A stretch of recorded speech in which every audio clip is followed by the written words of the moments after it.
How you doing? My name is Tony Rochford and this is Brendan Kelly. We are here in Trim, County Meath. We're at the house of Aisling Lowe. Aisling is a lone parent who lives here in Trim. Now, we conducted a test here at our house. Aisling had previously removed her water meter for safekeeping for Irishwater. But after doing that, Alan Laws with others decided to make a video here on with some information that I'd given them. Basically, they added a food dye here at the meter box, which when the water was turned back on came out in the tap inside in the house. Now what we've done here is basically we've put about 5 to 6 inches of concrete into the box. We've also made sure to put a pipe around the stopcock so that the water can actually be turned on and off. Now Brendan has come all the way from Galway to help me with this. Brendan, could you please explain a little bit about the Irish Convention?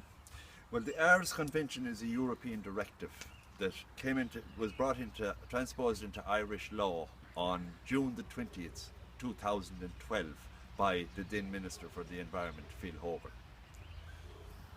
Now, part of that, the Irish Convention is the precautionary principle. And the precautionary principle is, it gives a person, any person, the right to do what they have to do to protect the environment and the health and safety of themselves and their family for generations to come. Okay. Now, there's one other thing we hadn't said here is that Aisling, after seeing the test being done in our house with the water dye and seeing how simple it was and how easy it is for somebody to contaminate her supply, became very fearful and anxious. Aisling has had to attend the doctor on several occasions and is at present on medication for anxiety attacks. Another issue around these particular meters and housings that Irishwater are using are these that I actually myself took a court case against Irishwater in the High Court back in May. The outcome of that court case is that Irishwater have actually put in a different box than at my house in Trim than the other 1.2 million houses in Ireland. I thought a precedent would have been set and it would have stopped Irishwater putting in these substandard boxes, which are going to cost us about 20 million a year, plus costs for injuries and damages to vehicles or whatever. These box lids have also been used all around Ireland over the last 7 years by the councils, so it's not just Irishwater here, it's the councils themselves.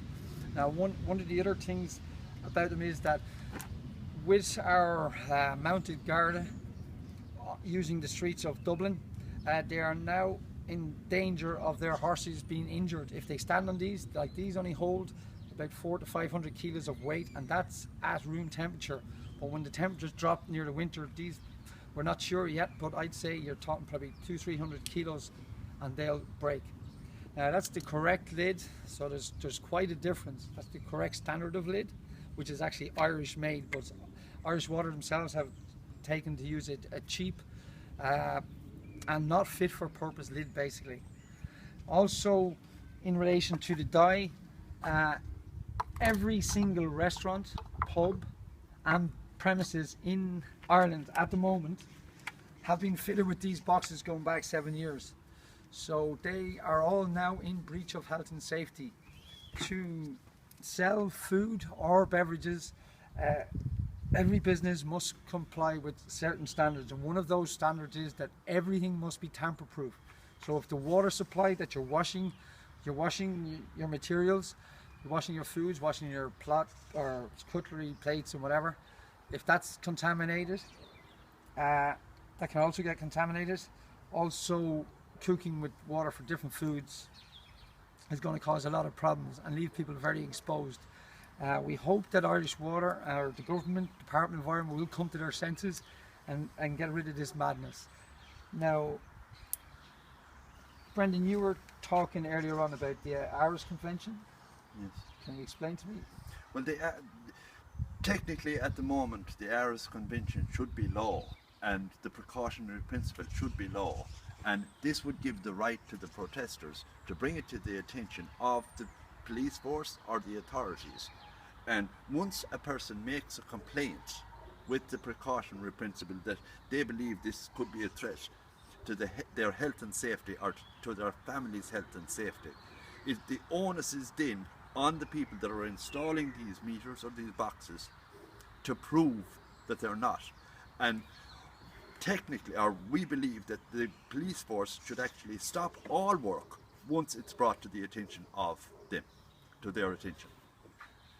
I think it's also been brought to a superintendent's notice last week. Yes, only last week a lady brought it to the attention of a Superintendent Murphy. Well, we think it's Murphy because Well, we're not sure, because he was a bit hesitant in giving his name. And instead of acting as doing his duty and calling a halt to the work that was going on, he actually laughed in the woman's face.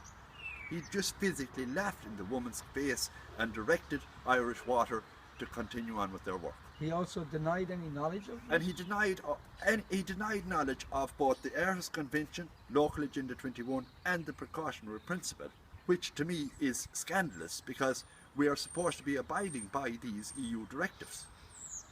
And if the government had been doing their job, or had been doing their job, this would be on the tip of their tongue, and all the EU directives would be being applied to in every case. Not alone with our water, but with all our other natural resources. Okay, just to finish up now, as I said, Aisling, at least you might be able to sleep, hopefully you'll be able to sleep a little bit better now tonight, knowing that at least your water supply cannot be contaminated. And you know, as a single mum, Aisling wouldn't have a lot of cash to be paying for medication, paying for hospital visits and whatever, or doctor's visits. So I think it was crucial that we actually performed this action. Now this action also... I think we've about covered it all there, Tony. And we adhere to standards of Irishwater. We put up barriers. You're actually wearing plastic gloves, which most Irish water workers don't bother to do, which can actually accidentally contaminate your water supply. Thank you. So I think that's about it. That's about it, I think. It's a wrap.